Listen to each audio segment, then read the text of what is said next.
but if it's high rise. Ladies and gentlemen, good morning. We are convening the San Francisco Fire Safety Task Force on October 27, 2015. It is 5 after 10 a.m. at 1650 Mission Street. We're at the Golden Gate Conference Room on the 5th floor. And we do have a quorum. And so with that, I would like to have all the members of the task force introduce themselves for the benefit of our guests and our audio recording. I'm Rosemary Bosky with the Department of Building Inspection, and I am the chair. And to my right. Good morning. David Briggs with San Francisco Public Utilities Commission. And then to my left. Good morning. Rich Brown, Assistant Fire Marshal, San Francisco Fire Department, Task Force member. John Sinojo with the San Francisco Health Department, Task Force member.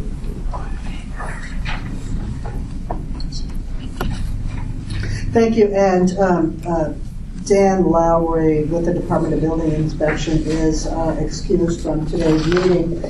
We also have here staff members Robert Wallers and Jamie Sabamatsu, the Senior Housing Inspector and Housing Inspector, as well as Bill Strong, Matt Chakowski, and additional IT staff from the Department of Building Inspection here to support this particular meeting.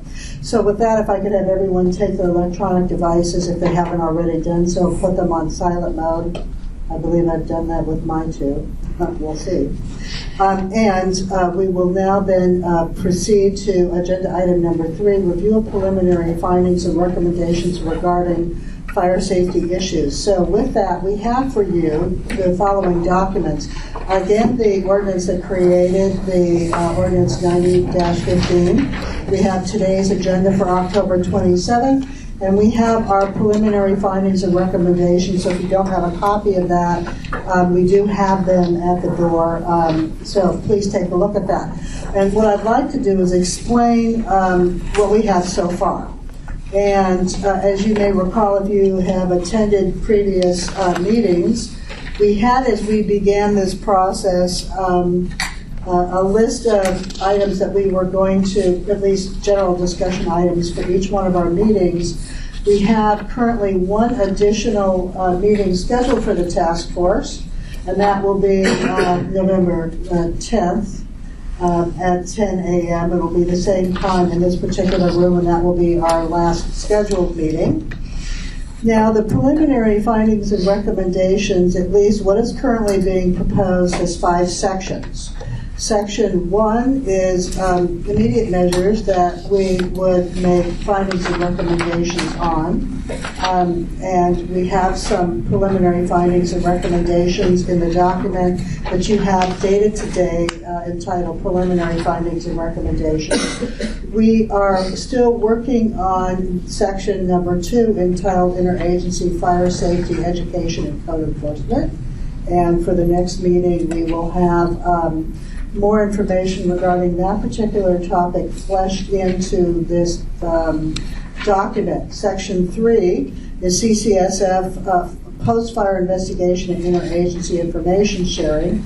We are still working on that and hope to have preliminary findings and recommendations and supporting documents for that section for review by the task force and guests at the next meeting. We do have, regarding fire alarm systems in existing multi-residential buildings, which is Section 4, we do have preliminary findings, recommendations. We have landlord and business community perspective as well as tenant perspectives included. Again, this is all preliminary. And then Section 5, which deals with fire sprinkler suppression systems in existing multi-residential buildings, we are still compiling those preliminary findings and recommendations, and we'll have those for the next meeting. Now, the ordinance that created the task force requires us to give a written report to the Board of Supervisors upon the commencement of the task force. This will be ready at the next meeting, probably I'm going to anticipate within 2 to 3 weeks at the latest from the November 10th meeting. That report generally is the content is going to be as follows. It will have a description of the meetings that we've had, Electronically, it will have links to the audio records of all the various meetings and any documents that were discussed at those meetings. Then there will be the findings, recommendations of the city, the task force, and any landlord perspectives, business community perspectives, and tenant perspectives. And the roadmap of this is ordinance 90-15. And then the last addendum will be any additional documents that any members of the public wish to submit. Obviously, any perspectives that are mentioned here, we're paraphrasing your concerns or issues, so that if you want to, in addition, address the task force vis-a-vis the board by writing any additional letters to us for consideration, that will be then included within the written report to the board, which means you have some additional time to do that if you wish to do that. And then the entire report will then be forwarded to the board. So that is the format that we're looking at this particular point in time. So with that, I would like to then open this up for discussion amongst the membership with respect to item number 3. Now, keep in mind, although there's been discussion amongst the members, this is the first time they've actually seen this. Since this task force is moving so quickly, we literally added some things to these preliminary recommendations this morning. So with that, I want to give the members a little bit more time to read through this and open this up for their discussion. So again, the ordinance 90-15 talked about the expectation of the board that we give certain immediate findings and recommendations and then go from there. I will say that some of the items that you see in Section 1 as far as immediate measures, some of this derives from legislation introduced by Supervisor Katie Kay. So we want to get some input on that. She has indicated that since the task force is looking at these items, she would hold her legislation until the commencement of the task force efforts. We really appreciate that.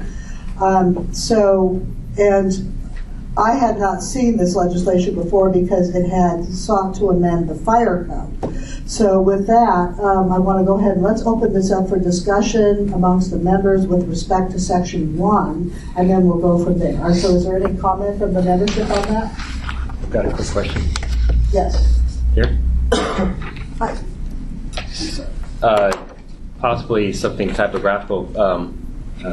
The top of page 3 in bold, CCSF preliminary findings, should that be an extension of the recommendations from page 2? Yes, I'm sorry, that's a typo. Thank you. So that is an additional recommendation, not a finding. So with that qualification, is there any discussion with respect to section number 1 amongst the membership? We're just going to do this in an organized fashion, and we will be opening this up to public comment. Any discussion regarding section number 1 as far as preliminary findings or preliminary recommendations? I will say that in the preliminary recommendations, we have the word could rather than should. Ultimately, it's my expectation that when we get to the point where the task force will be acting upon findings and recommendations, words such as could will probably be replaced with words such as should or shall.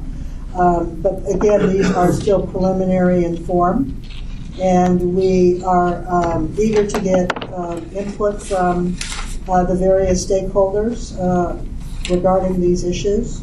So is there any other discussion, or is there any explanation that anyone wants to make with respect to section 1? I think it's fairly self-explanatory. And then the other thing is do the members believe there are any other items that belong in this section? And if we think about that between now and the next meeting, definitely send me an email, send Matt an email on that. Okay, so then let's move then to the other section that we have here. Section 5, fire alarm systems in existing multi-residential buildings. And keep in mind that sections 2 and 3 are still being developed. We will have those for the next meeting. So there was a lot of discussion on existing fire alarm systems, and there's still some questions even within the findings themselves, such as item number 2 with respect to low-frequency horns, the number of pull stations, and their locations relative to each floor. This is something that we, I think, as a task force, still need to flesh out. So is there any discussion on any of the findings or recommendations within item number 4? So just to clarify this item, State your name for the Rich record. Brown, San Francisco Fire Department. Let me read it out here. Upgrades to older fire alarm systems, where compatible, would require booster panels to supply the additional electrical power necessary to support additional appliances. Typically, older systems cannot sustain a new system and devices per the required code of today. So that statement is generally true. However, upgrading a whole new system, we do allow like-for-like replacement, as it says there, without coming to today's codes and standards. You can voluntarily come to code to an existing older building, and we would like that, of course.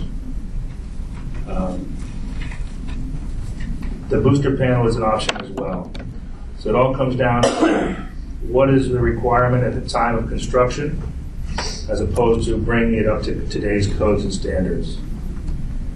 The addition of the new code requirement for low-frequency horns or devices in R2 occupancies and R1s, which are hotels, is a new requirement per the 2013 code. Those devices require almost, I don't know the amount, but a lot more power, and they cost more as well. So those are the kind of hurdles that you would have to jump over, that should or shall. And it brings us to the Board of Supervisors. Thank you. Any other membership discussion regarding section 4, fire alarm systems in existing buildings, preliminary findings and recommendations? There being none. So that concludes at least what we have as far as findings and recommendations flushed out. Again, this will all be filled out for the next meeting. So with that, is there any other membership discussion or any staff discussion regarding this? There being none, then I will go ahead and open agenda item number 3 up for public comment. Each individual has 3 minutes. So is there any public comment on agenda item number 3? And keep in mind that there will still be, throughout the end of this process, additional time to comment so that it can be included within this portion of the report. And as I said, any other correspondence you wish to submit to us will be included within the package. So is there any public comment on this at this point in time? I just have Yes. a question.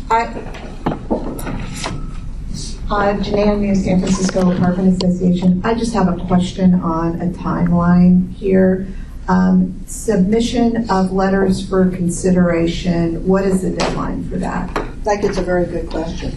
I can't give you a specific date right now. It's my anticipation that since the last scheduled meeting is October 10th, and I'm required by the ordinance to submit a report within 3 months, I believe, but the task force started a little late to accommodate attendance issues, that within 3 weeks of November 10th would be when I would probably close this out and submit the report. So that would give you the opportunity there then to see the findings that were acted upon by the task force, findings and recommendations, and then give all stakeholders the ability to respond to that, meaning that any testimony that people give here, we're paraphrasing your comments. So I want to give people the opportunity in the addendum, which will be the correspondence section, if they wish to then add any additional correspondence. So I would say a ballpark figure right now would be 3 weeks from the November 10th meeting date. So your vision on the timeline then is November 10th would be our last public meeting. That is correct. And at that time, you will issue your report shortly after that? Hopefully within a 3-week period. At the end of that 3-week period is about when that we would submit the report. And then that would be distributed to stakeholders. We would have a time frame to comment on that. And then that report would go back to the Board of Supervisors at the beginning of the year without another meeting or public hearing. Well, what I'm proposing to do is have the entire report go to the board within 3 weeks after the last meeting. So, what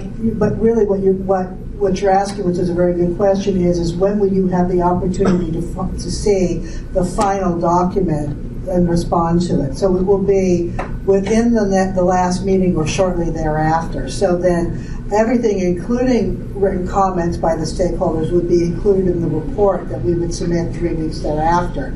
Now, then the board can determine whether or not they want to look at additional legislation, have additional hearings. All that will be up to the board at that point in time, because any recommendations really would evolve typically right now from what I'm seeing that we fleshed out so far are typically would require some kind of code amendment. So with respect to that process in and of itself has to have certain hearings. If any of the codes that fall within the jurisdiction of the Building Inspection Commission, i.e.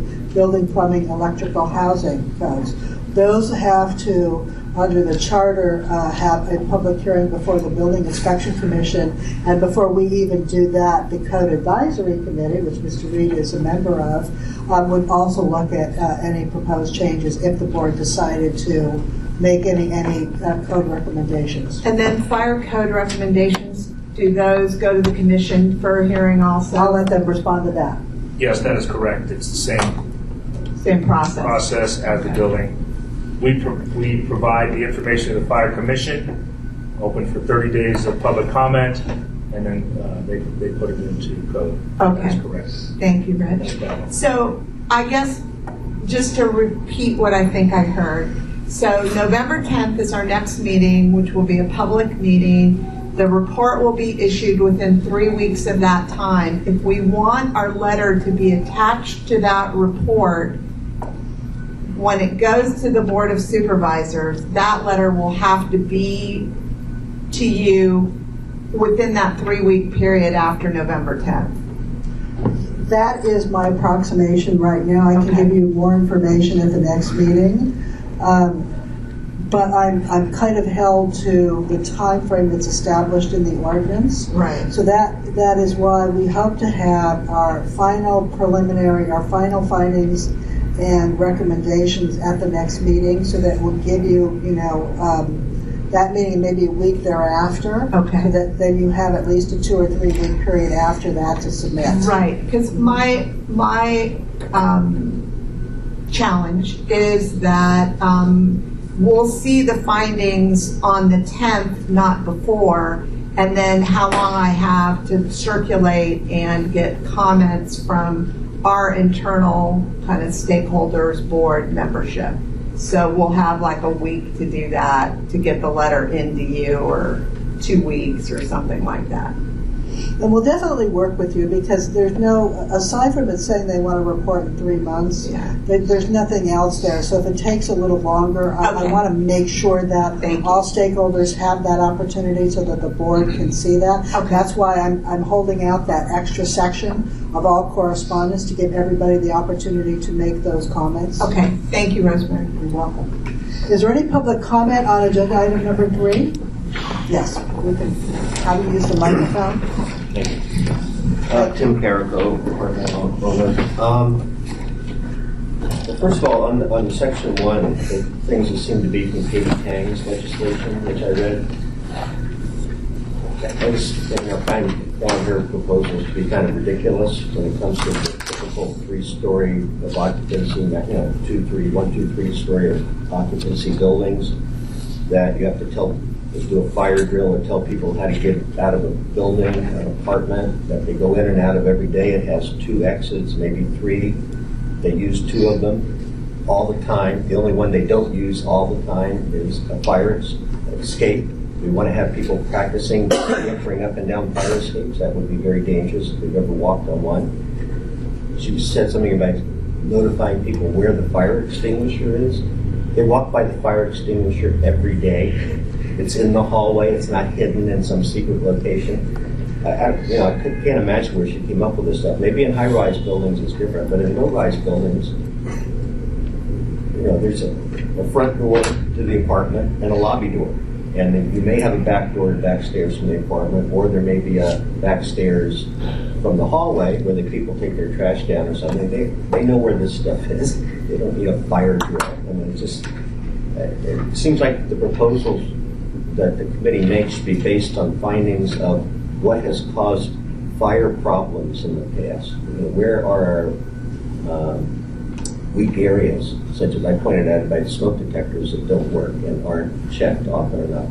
But how are fires spreading? How are people? The only real fact I've heard here, and I'm not saying this in a negative way, but the only thing I found of factual interest was the statement that some people can't hear the horns and bells in their apartments. That's important. That's something that can be fixed. But let's identify what the fire problems are, where bad things have. Fires are going to happen. They mostly get put out quickly and people aren't injured. But when they aren't put out quickly and people are injured, let's identify why that happens and have our solutions directed at that, not this silly stuff about, where's the fire extinguisher? It's just bizarre. And on the stuff about, in section 4, about the alarms, it would be great if every building had a modern alarm system, but what problems have occurred with the old ones? Are they working? Are they not working? If fires happen and they didn't go off, let's identify what the problems are. If they're functioning as designed, which would be pretty similar to the way a new one would work, it goes off when there's a fire, then they don't need to be changed. We just need to be sure all owners have them certified and they're working all the time. And what percentage of owners aren't doing that? How often do you find alarm panels that aren't working? And is it the fault of the technology or the fault of inadequate maintenance? I mean, if it's inadequate maintenance, let's fix the maintenance problem. I'm just not sure in a 12-unit building that upgrading the alarm system is going to make any major difference in reducing injuries or fires. Maybe I'm wrong, but I'd like to see what the statistics are and base what we're going to do on stuff that's going to be effective, not window dressing. And I'm not saying that as a criticism of the committee. I'm just saying I just think it's, fire safety is very important. Let's figure out what the problems are and fix the problems, not do stuff because some politicians have gotten in a panic about it, and everybody has to run and do something that looks good. Let's figure out what the problem is and the problems and start address those and make it better. So that's my comments at this point. Thank you. Good morning, my name is Dana Flores. I'm the City Leads for Casa Justa Services. I wanted to commend the disclosure, the recommendation for disclosure of fire safety in buildings. I want to request that there is specific language about language accessibility of these posts so that all folks can really make use of the information, the fire safety information being disclosed. So there's going to be public posts on the buildings to make sure that we are doing it in the languages that are considered to be the predominant languages in San Francisco. I had a clarifying question on the preliminary findings, or better yet, the preliminary recommendations, item number 3. It is suggested that building owners have a service organization test and maintain the fire alarm system, and that a report is submitted. It is unclear, maybe just to make it clear, who is responsible for submitting the annual report to the Bureau of Fire Prevention, and it is unclear where the webpage is going to live that will be holding these documents for transparency. So is this a document is this a webpage that's going to be in addition to a DBI or fire department website? And if so, just some clarifying questions on that. Thank you. I don't know where it's going to live. Right, no, we don't. We have yet to be developed. So Rich Brown Fire Department, yes, so the second part of your question is, I don't know where that would live on the transparency issue of providing yearly records that are produced from the fire alarm company charged with certifying that building's fire alarm. It's a yearly annual test that they send to us via U.S. mail, and our district inspectors make a note in their file because they're familiar with that area, and we know that's checked off the list for that year. So it's an ongoing yearly process.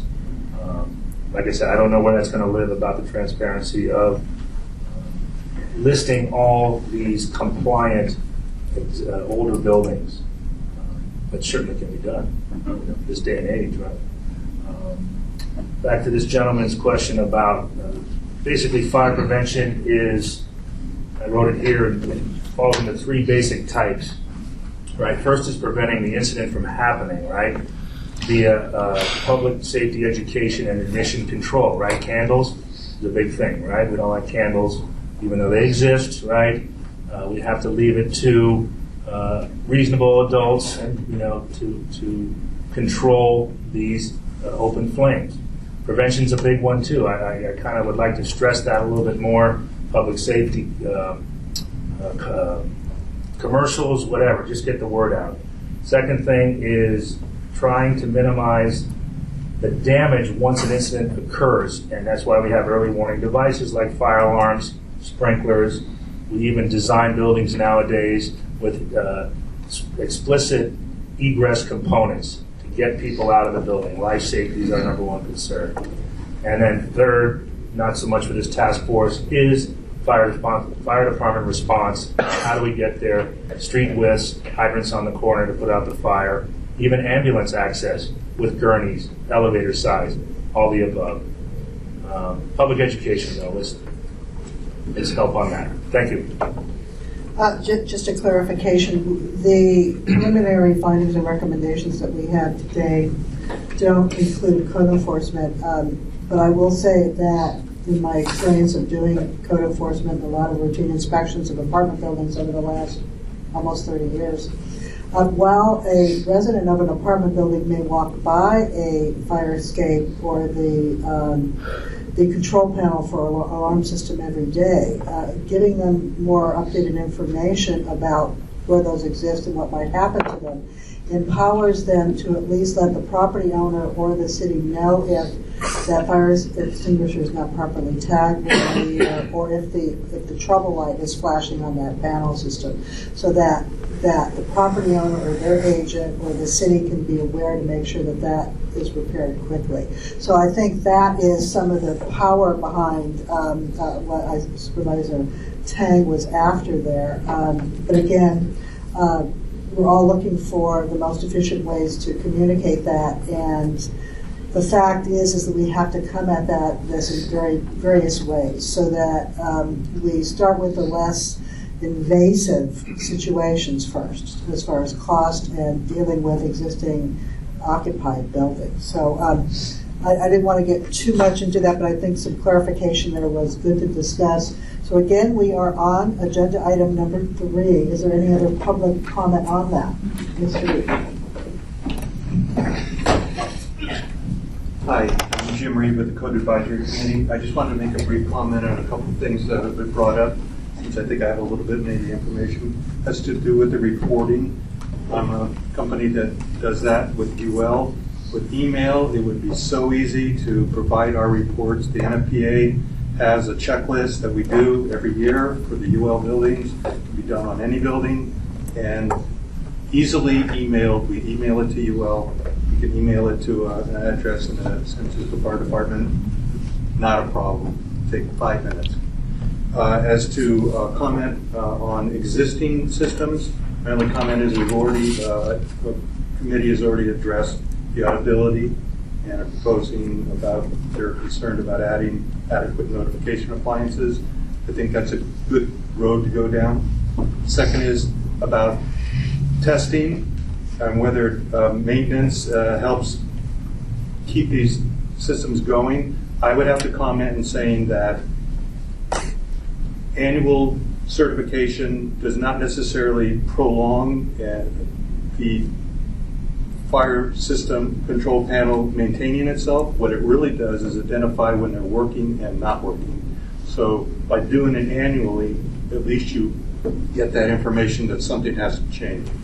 Because we test it every year is not going to make it last any longer than it's going to last, in my eyes. So those are the comments I have on that. Thank you. Thank you. Any other public comment on agenda item number 3? There being none, we will then go on to agenda item number 4. As I had talked about earlier, we had the original roadmap, at least of the general topics for each of the meetings. So the final recommendations are obviously going to be as front and center as the main agenda item for the next meeting. And any other discussion that flows from that would be what we would be looking at. But I want to open this up for a comment of the members. Is there anything else you want to discuss about what should be on the agenda for our last meeting? One comment. Dave Briggs with the San Francisco PUC. I'm not sure exactly where this falls under this one or possibly others, but at one point in prior meetings we spoke about data collection from the fire department, and is that coming? Did I miss that? Or getting to the root of the gentleman's comment about understanding really what the core problem is before we chart out the solution. So is that on the way? Right. That would be part of the section number 3, post-fire investigation and interagency information sharing. So that is something that we're still trying to flesh in, and that would be part of the discussion for the next meeting. And also, we would be including some of the discussion we had about the PUC and trying to get information out to property owners when it looks like there's going to be work done in the street. So if they want to voluntarily look at sprinklering upgrades, there could be a possible cost savings. So those types of things we will be fleshing into section number 3 and have that as part of the discussion. That would be that agenda item. Any other discussion on agenda item number 4 from the membership? Okay, so there being none, then I'd like to open agenda item number 4 up for public comment. Charlie Goff, San Francisco Apartment Association. I'd like to echo the sentiment for data. When the first task force meeting, we talked about getting some stats on fire safety. I feel like that'd be important. On the public document, though, we don't have a section 3. We just have 1 and 4. Right, as I said earlier, that for what's preliminary right now, we only have drafted preliminary findings and recommendations in part for section 1 and 4. We're still working on 2, 3, and 5.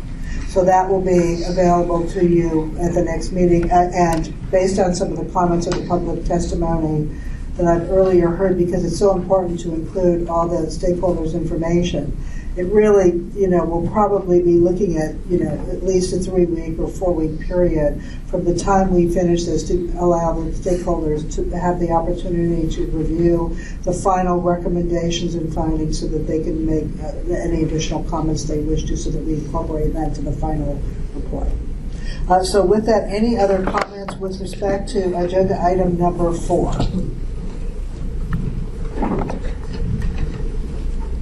Anna Fotis again. Yeah, I think there, even though these are recommendations that can benefit all multi-unit buildings, I think there is some place where vulnerable populations or specific neighborhood sectors can be encouraged to have additional recommendations for those particular sites. So as you mentioned, there's different ways that people live in their buildings and the frequency of their understanding of means of egress, as well as, the efficiency of the fire exits and the stairs. So I would recommend if there can be some language in regards to vulnerable populations or neighborhoods in which these recommendations might be stressed right from the get. So moving forward, where's the implementation and where are the neighborhoods that we're looking into implementing these things? Thank you. Any other public comment with regarding agenda item number 4, future meeting topics? Okay, with that, with no other public comment on that, we will then move to agenda item number 5, which is general public comment. Typically, this would be on something that was not on the agenda previously, but since we do have additional people that have come in, is there any other general public comment that people would like to make regarding the fire safety topics before the task force? Keeping in mind that we have one more meeting before we pull all this data together. Any other public comment at this point? There being none, then we will adjourn. It is 10:45. Our next meeting will be in this room at this time, which will be at 10 a.m. on November 10th. And thank you all for taking time out of your schedule to join us today. And let me also invite you that we will have the information from today's meeting up on the Fire Safety Task Force webpage of the Department of Building Inspection. And if there is anything else you wish us to consider and you'd like to email us any information, because I too find that email is very convenient for these types of things, please go ahead and mail myself or Matt, and my email address is on the agenda. Thank you so much.